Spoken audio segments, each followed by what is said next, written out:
श्रीमती प्रियंका गांधी वाड़ा।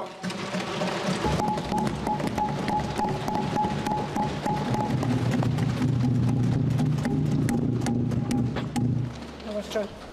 माननीय अध्यक्ष महोदय जी, आज आपने मुझे इस सभा में बोलने का मौका दिया, इसके लिए मैं आपकी बहुत बहुत आभारी हूँ। सबसे पहले जो सुरक्षाकर्मी, जो जवान अफसर 13 दिसंबर को संसद की सुरक्षा के लिए शहीद हुए, उनके प्रति मैं श्रद्धांजलि व्यक्त करना चाहती हूँ। महोदय, हजारों साल पुरानी हमारी देश की, धर्म की एक पुरानी परंपरा रही है। ये परंपरा संवाद, चर्चा की रही है। एक गौरवशाली परंपरा है जो दर्शन ग्रंथों में, वेदों में, उपनिषदों में दिखती है। वाद विवाद और संवाद की हमारी पुरानी संस्कृति है। अलग अलग धर्मों में भी, इस्लाम में, सूफियों में, बौद्ध धर्म में, जैन धर्म में, सिख धर्म में भी ये वाद संवाद, ये चर्चा बहस, इसकी संस्कृति रही है। इसी परंपरा से उभरा हमारा स्वतंत्रता संग्राम। हमारा स्वतंत्रता संग्राम विश्व में एक अनोखा संग्राम था, एक अनोखी लड़ाई थी जो अहिंसा और सत्य पर आधारित थी। ये वाद संवाद की जो परंपरा है, इसको इस संग्राम ने आगे कैसे बढ़ाया? क्योंकि ये जो संग्राम था, ये जो लड़ाई थी हमारी आज़ादी के लिए, एक बेहद लोकतांत्रिक लड़ाई थी। इसमें देश के किसान, देश के जवान, देश के मजदूर, देश के अधिवक्ता, देश के बुद्धिजीवी, चाहे किसी भी जाति के हों, चाहे किसी भी धर्म के हों, चाहे किसी भी भाषा को बोलते हों, सब इस स्वतंत्रता संग्राम में शामिल हुए। सब ने हमारे देश की आज़ादी की लड़ाई लड़ी।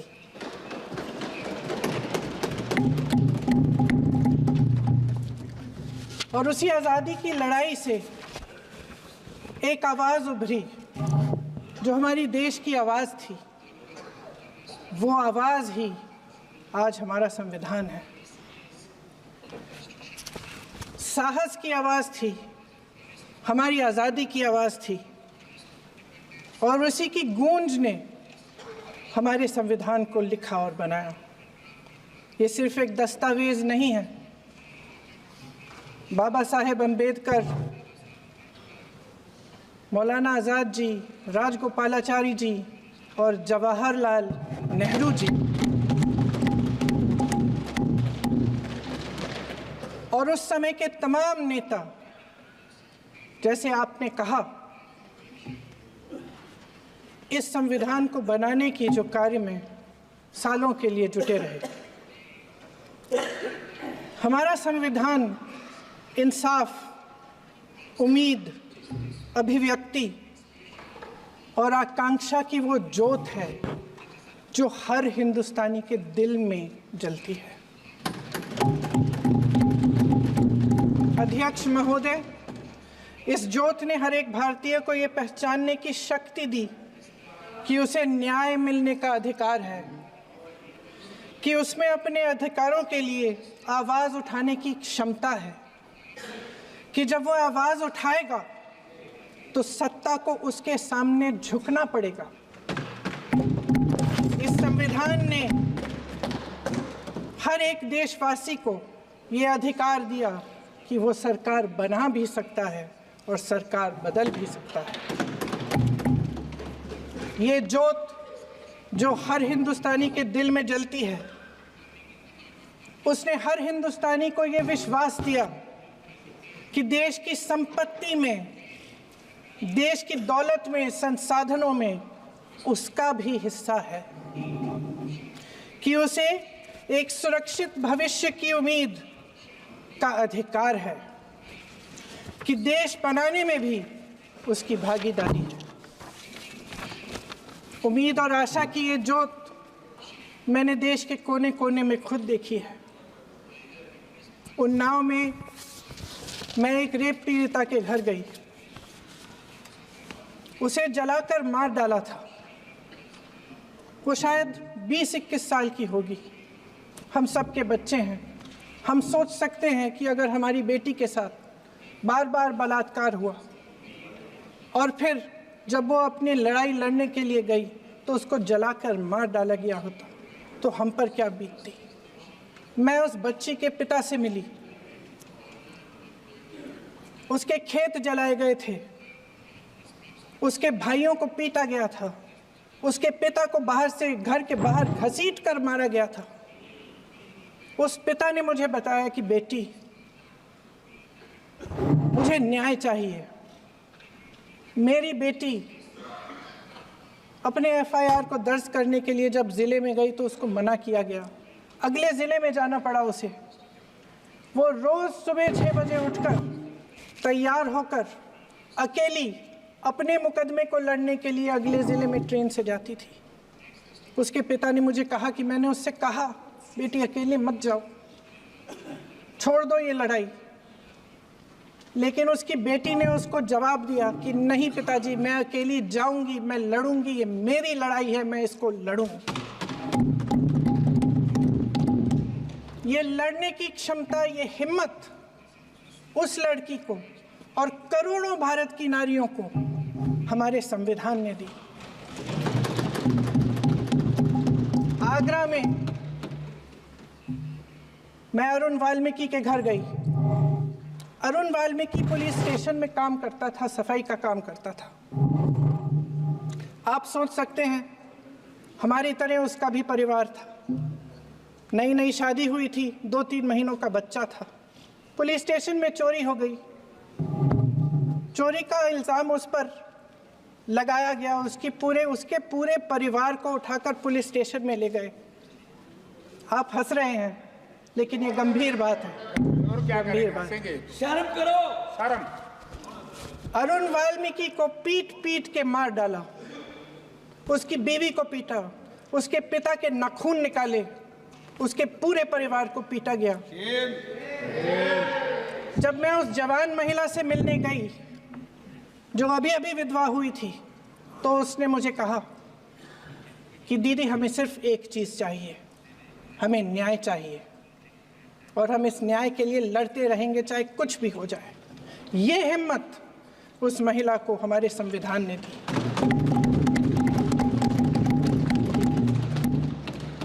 संभल के कुछ लोग आए थे हमसे मिलने जो मृतकों के परिवार के सदस्य थे।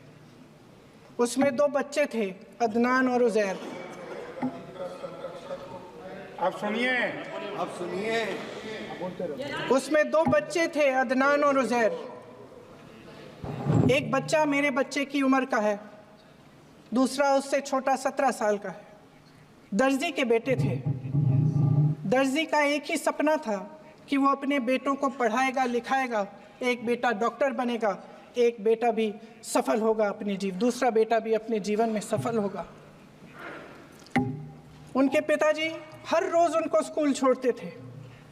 उस दिन भी स्कूल छोड़ने के बाद अपनी दुकान में चले गए। उन्हें पता नहीं था कि विवाद हो रहा है। उन्होंने भीड़ देखी, घर आने की कोशिश की तो पुलिस ने गोली से मार डाला। वो 17 साल का बच्चा अदनान मुझसे कहता है, वो 17 साल का बच्चा अदनान मुझसे कहता है कि मैं बड़ा होकर डॉक्टर बन के दिखाऊंगा, मैं अपने पिता का सपना साकार करूंगा। ये सपना, ये आशा उसके दिल में हमारे संविधान ने डाली। अध्यक्ष महोदय, हमारे देश के करोड़ों देशवासियों के संघर्ष में, अपने अधिकारों की पहचान में, इनकी कठिन से कठिन परिस्थितियों से लड़ने की अपार हिम्मत में और देश से न्याय की अपेक्षा में हमारे संविधान की ज्योत जल रही है। मैंने हमारे संविधान की ज्योत को जलते हुए देखा है और इसके साथ साथ ये भी समझा है कि हमारा संविधान एक सुरक्षा कवच है। एक ऐसा सुरक्षा कवच है जो देशवासियों को सुरक्षित रखता है, न्याय का कवच है, एकता का कवच है और अभिव्यक्ति की आज़ादी का कवच है। दुख की बात यह है कि मेरे सत्ता पक्ष के साथी जो बहुत बड़ी बड़ी बातें करते हैं, इन्होंने इन 10 सालों में ये सुरक्षा कवच, सत्ता पक्ष के मेरे साथियों ने ये सुरक्षा कवच तोड़ने का पूरा प्रयास किया है। संविधान में सामाजिक, आर्थिक और राजनीतिक न्याय का वादा है। ये वादा एक सुरक्षा कवच है जिसको तोड़ने का काम शुरू हो चुका है। लैटरल एंट्री और निजीकरण के जरिए ये सरकार आरक्षण को कमजोर करने का काम कर रही है। अगर लोकसभा में ये नतीजे नहीं आए होते तो ये संविधान बदलने का काम भी शुरू कर लेते। सच्चाई ये है अध्यक्ष महोदय कि आज संविधान बार बार इसलिए कह रहे हैं क्योंकि इस चुनाव में इनको पता चल गया कि इस देश की जनता ही इस संविधान को सुरक्षित रखेगी, कि इस चुनाव में हारते हारते जीतने से इन्हें एहसास हुआ कि ये संविधान बदलने की बात इस देश में नहीं चलेगी। आज जनता की मांग है कि जाति जनगणना हो। सत्ता पक्ष के मेरे साथी ने इसका जिक्र किया। ये जिक्र भी आज इसलिए हो रहा है क्योंकि चुनाव में ये नतीजे आए। ये जाति जनगणना इसलिए जरूरी है ताकि हमें पता चले कि किसकी क्या स्थिति है और नीतियां उस हिसाब से बने। इनकी गंभीरता का प्रमाण ये है कि जब चुनाव में पूरे विपक्ष ने जोरदार आवाज उठाई कि ये जाति जनगणना होनी चाहिए, तो इनका जवाब देखिए। इनका जवाब भैंस भाग भैंस चुरा लेंगे, मंगलसूत्र चुरा लेंगे, इनका ये जवाब था। ये गंभीरता है इनकी जाति जनगणना पर। महोदय, हमारे संविधान ने आर्थिक न्याय की नींव डाली, किसानों, गरीबों और को जमीन बांटी, भूमि सुधार किया, जिसका नाम लेने से कभी कभी आप झिझकते हैं और कभी कभी उनका नाम धड़ाधड़ इस्तेमाल किया जाता है अपने आप को बचाने के लिए। उन्होंने HAL, BHEL, SAL, GAIL, ONGC, NTPC, railways, IIT, IIM, oil refinery, तमाम PSU बनाए। अध्यक्ष महोदय, उनका नाम पुस्तकों से मिटाया जा सकता है, उनका नाम भाषणों से मिटाया जा सकता है, लेकिन जो उनकी भूमिका रही इस देश की आज़ादी के लिए और इस देश के निर्माण के लिए, वो इस देश में से कभी मिटाया नहीं जा सकता। 75 सालों में जनता का भरोसा रहा कि नीतियाँ बनेंगी तो जनता की भलाई के लिए बनेंगी। जल जंगल जमीन का अधिकार मिला आदिवासी भाई बहनों को। इंदिरा जी ने बैंकों का राष्ट्रीयकरण करवाया, खदानों का राष्ट्रीयकरण कराया। कांग्रेस और यूपीए की सरकारों में शिक्षा का, भोजन का अधिकार मिला। 75 सालों में जनता का भरोसा मिला। पहले संसद चलती थी तो जनता की उम्मीद होती थी कि सरकार महंगाई और बेरोजगारी पर चर्चा करेगी, कोई उपाय निकालेगी, कोई रास्ता निकालेगी। लोग मानते थे कि अगर कोई नई आर्थिक नीति बनेगी तो देश की अर्थव्यवस्था को मजबूत बनाने के लिए बनेगी, तो भारतीय बाजार को मजबूत बनाने के लिए बनेगी, उनके भविष्य को मजबूत बनाने के लिए बनेगी। किसान और आदिवासी भाई बहन भरोसा करते थे कि यदि ज़मीन के कानून में संशोधन होगा तो उन्हीं की भलाई के लिए होगा। आप नारी शक्ति की बात करते हैं। आज चुनाव की वजह से शायद इतनी बातचीत हो रही है नारी शक्ति के बारे में, क्योंकि हमारे संविधान ने महिलाओं को ये अधिकार दिया, उनकी शक्ति को परिवर्तित किया वोट में। और आज आपको पहचानना पड़ रहा है कि महिलाओं के बिना, कि नारी शक्ति के बिना ये सरकारें नहीं बन सकती हैं। इसीलिए आज आप नारी शक्ति की बातें दोहरा रहे हैं। जो आप नारी शक्ति का अधिनियम लाए हैं उसको लागू क्यों नहीं करते? वो 10 साल बाद लागू क्यों होगा? क्या आज की नारी 10 साल इंतजार करेगी उसके लागू करने के लिए? क्या बात है, क्या बात है।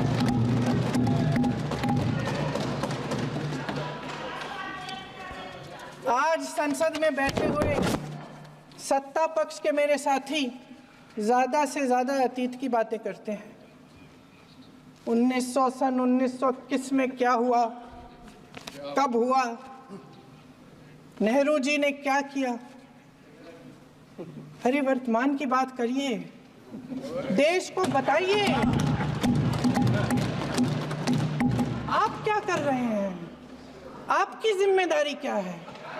कि सारी जिम्मेदारी जवाहरलाल नेहरू की है। अध्यक्ष महोदय जी, ये सरकार आर्थिक न्याय का सुरक्षा कवच तोड़ रही है। आज संसद में बैठी ये सरकार बेरोजगारी और महंगाई से जूझ रही हमारी जनता को क्या राहत दे रही है? कृषि के कानून भी बड़े बड़े उद्योगपतियों के लिए बन रहे हैं।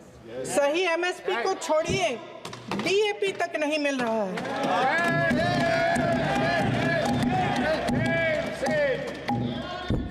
वायनाड से लेकर ललितपुर तक इस देश का किसान रो रहा है। आपदा आती है तो उसको कोई राहत नहीं मिलती। भगवान भरोसे है आज इस देश का किसान, उसको छोड़ दिया गया है। आज हिमाचल में देखिए, जितने भी कानून बने हैं वो सब बड़े बड़े उद्योगपतियों के लिए बन रहे हैं। हिमाचल में जो सेब उगता था उसके जो छोटे छोटे किसान हैं वह रो रहे हैं, क्योंकि एक व्यक्ति के लिए सब कुछ बदला जा रहा है। सुनने की हिम्मत रखो।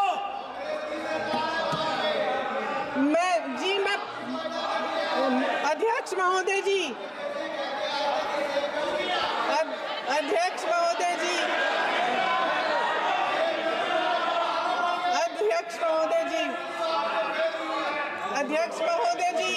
हमारे कोल्ड स्टोरेज प्रदेश की सरकार ने नहीं दिए, कोल्ड स्टोरेज आपकी सरकार ने दिए।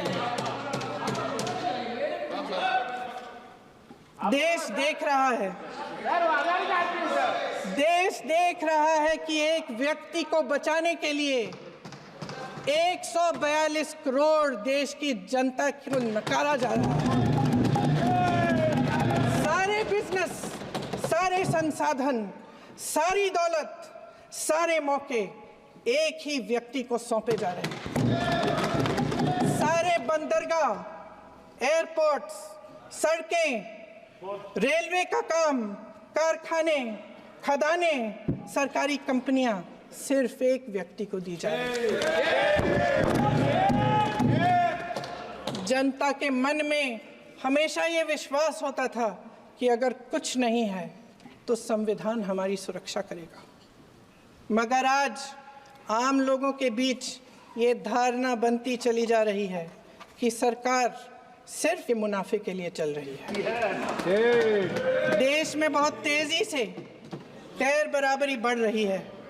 जो गरीब है वो और गरीब हो रहा है, जो अमीर है वो और अमीर हो रहा है। इस सरकार ने आर्थिक न्याय की भी सुरक्षा कवच तोड़ दिया है।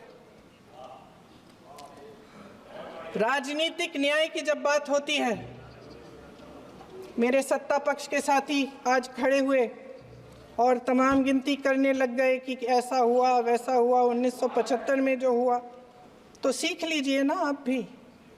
सीख लीजिए। आप भी अपनी गलतियों के लिए माफी मांग लीजिए। आप भी बैलेट पे चुनाव कर लीजिए। आप भी बैलेट पे चुनाव कर लीजिए। दूध का दूध, पानी का पानी हो जाएगा। आप राजनीतिक न्याय की बात करते हैं, सरकारों को पैसों के बल पर गिरा देते हैं।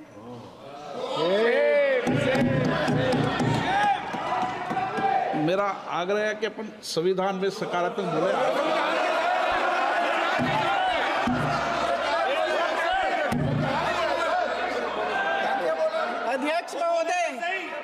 अध्यक्ष महोदय, सत्ता पक्ष के हमारे साथी ने एक उदाहरण दिया उत्तर प्रदेश की सरकार का, तो मैं भी एक उदाहरण दे देती हूँ महाराष्ट्र की सरकार का। मैं भी एक उदाहरण दे देती हूँ हिमाचल की सरकार को तोड़ने की कोशिश किसने की, पैसों के बल पे की, गोवा की सरकार। तमाम उदाहरण राजस्थान की। क्या ये सरकारें जनता ने नहीं चुनी थी? क्या संविधान इन पर लागू नहीं था? पूरी देश की जनता जानती है कि इनका हंसती है, जानती है कि इनके यहाँ तो वॉशिंग मशीन है।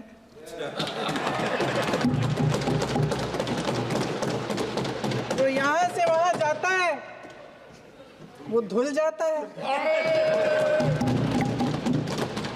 इस तरफ दाग, उस तरफ स्वच्छता। और मेरे कई ऐसे साथी हैं जो इस तरफ होते थे उस तरफ चले गए, मुझे दिख भी रहे हैं, वॉशिंग मशीन में शायद धुल गए हैं। अध्यक्ष महोदय, जहां भाईचारा और अपनापन होता था, जहां हमारे संविधान ने एकता का सुरक्षा कवच दिया था, वहां शक और घृणा के बीज बोए जा रहे हैं। एकता का सुरक्षा कवच तोड़ा जा रहा है। प्रधानमंत्री जी यहाँ सदन में संविधान की किताब को यूं माथे से लगाते हैं, लेकिन संभल में, हाथरस में, मणिपुर में जब न्याय की गुहार आती है, उठती है, तो उनके माथे पे शिकन तक नहीं आता।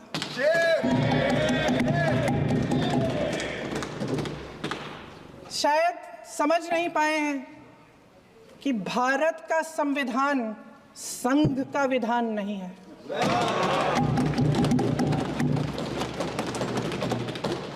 भारत के संविधान ने हमें एकता दी, हमें आपसी प्रेम दिया। उस मोहब्बत की दुकान जिस पर आपको हंसी आती है, उसके साथ करोड़ों देशवासी चले। करोड़ों देशवासियों के दिल में एक दूसरे के लिए प्रेम है, घृणा नहीं है।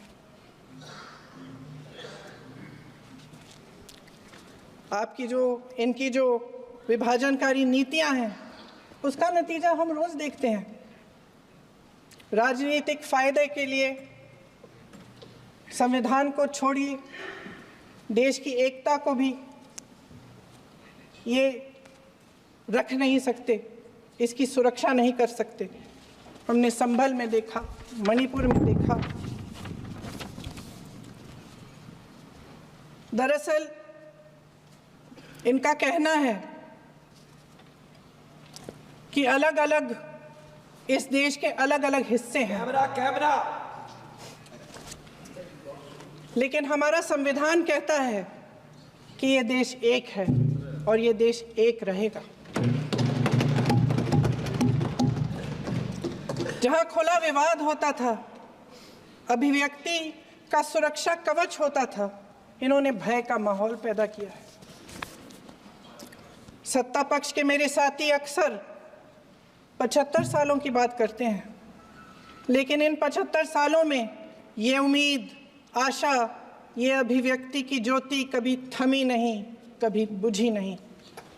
इस देश की जनता ने खुलकर आलोचना की, निडर होकर धरने किए, प्रदर्शन किए। जब जब जनता नाराज हुई, तब तब सत्ता को ललकारा, उसे चेतावनी दी, बड़े से बड़े नेताओं को कटघरे में खड़ा किया, उनसे जवाब मांगा, न्याय मांगा। इस देश के छोटे छोटे से नुक्कड़ की दुकानों में, चाय की दुकानों में, इस देश के घरों में, गलियों में, मोहल्लों में, अखबारों में, प्रकाशन घरों में, न्यायपालिकाओं में चर्चा कभी बंद नहीं हुई। लेकिन आज ये माहौल नहीं है। आज जनता को सच बोलने से डराया जाता है, धमकाया जाता है। पत्रकार हो या विपक्ष का नेता हो या किसी यूनिवर्सिटी का प्रोफेसर हो, छात्र संघ हो या कर्मचारियों का संगठन हो, सबका मुंह बंद कराया जाता है। किसी पे ईडी, किसी पे सीबीआई, किसी पे इनकम टैक्स, फर्जी मुकदमे लगवाए जाते हैं, जेल में डाल दिया जाता है, विपक्षी नेताओं को जेल में डाल दिया जाता है, उनको सताया जाता है। किसी को नहीं छोड़ा इस सरकार ने। देशद्रोही कह के उत्तर प्रदेश में मुझे याद है कुछ अध्यापिकाएं प्रदर्शन कर रही थी, उन पर मुकदमा डाल दिया देशद्रोही का, उन्हें देशद्रोही कह दिया। इन्होंने देश का पूरा माहौल भय से भर दिया है। इनकी मीडिया की मशीन झूठ फैलाती है, तरह तरह के आरोप लगाती है, और शायद वह भी भय में ही है। महोदय, मैं इस सदन को याद दिलाना चाहती हूँ कि ऐसा डर का माहौल देश में अंग्रेजों के राज में था। जब इस तरफ बैठे हुए गांधी की विचारधारा वाले लोग आज़ादी की लड़ाई लड़ रहे थे और उस तरफ वाली विचारधारा वाले लोग भय में रहकर अंग्रेजों के साथ साठगांठ कर रहे थे। लेकिन अध्यक्ष महोदय, भय का भी अपना स्वभाव होता है। भय फैलाने वाले हमेशा भय का खुद शिकार बन जाते हैं। ये प्रकृति का नियम है। आज इनकी भी यही हालत हो गई है। भय फैलाने के इतने आदी हो गए हैं कि खुद भय में रहने वाले हैं। चर्चा से डरते हैं, आलोचना से घबराते हैं। कई दिनों से हम मांग रहे हैं कि चर्चा करिए, लेकिन चर्चा करने की हिम्मत ही नहीं है।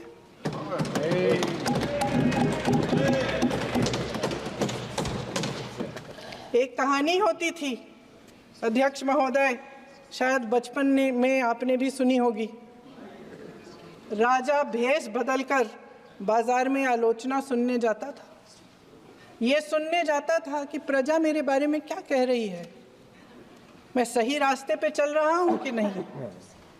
लेकिन आज का राजा, भेष तो बदलते हैं आज के राजा, शौक तो है उनको भेष बदलने का, लेकिन न जनता के बीच जाने की हिम्मत है और ना आलोचना सुनने की।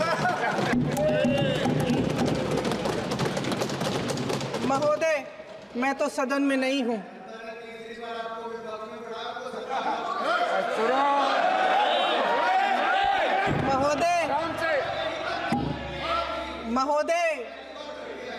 महोदय, जनता में बहुत विवेक है, ये सही है।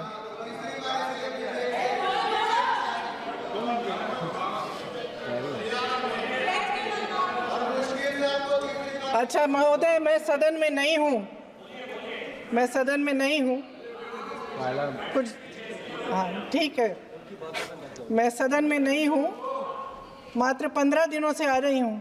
लेकिन मुझे ताज्जुब होता है कि इन 15 दिनों में इतनी बड़े इश्यूज हैं, इतनी बड़ी बातें हैं, प्रधानमंत्री जी मात्र एक दिन के लिए, शायद 10 मिनट के लिए दिखे हैं सदन।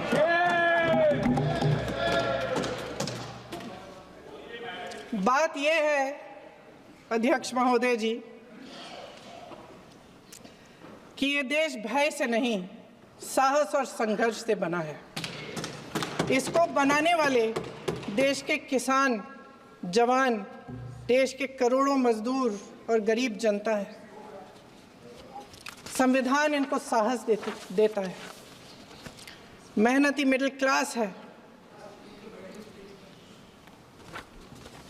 और इस देश के जो करोड़ों देशवासी हैं, जो रोजाना भयंकर परिस्थितियों का सामना करते हैं, उनको साहस देता है। वायनाड में जो आपदा आई, उसमें एक छोटा लड़का था 17 साल का। 6 घंटों के लिए उसने अपनी माँ को बचाने की कोशिश की। 6 घंटों के लिए आप सोच सकते हैं कि अगर नदी की धारा बह रही है, नाराज है, आप अपनी माँ को पकड़े हो, 6 घंटों के लिए पकड़े रखते हो कि मेरी माँ बच जाएगी, और अंत में वो माँ भी बह जाती है। उस लड़के का साहस, उन महिलाओं का साहस जो पीड़ित हैं लेकिन फिर भी अपनी लड़ाई लड़ रहे हैं, उन संभल के बच्चों का साहस जिनके पिताजी अभी अभी गुजर गए लेकिन फिर भी उनके सपनों को साकार करने की हिम्मत है, उनका साहस है, वो साहस इस संविधान ने दिया है।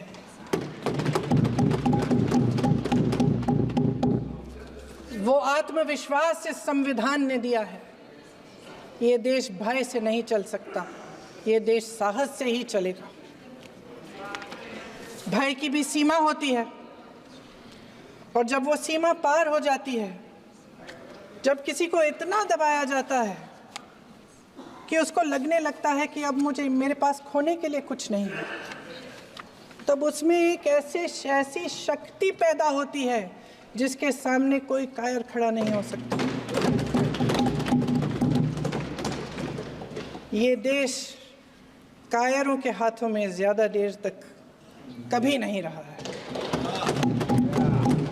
ये देश उठेगा, ये देश लड़ेगा, सत्य मांगेगा, सत्यमेव जयते। जय हिंद।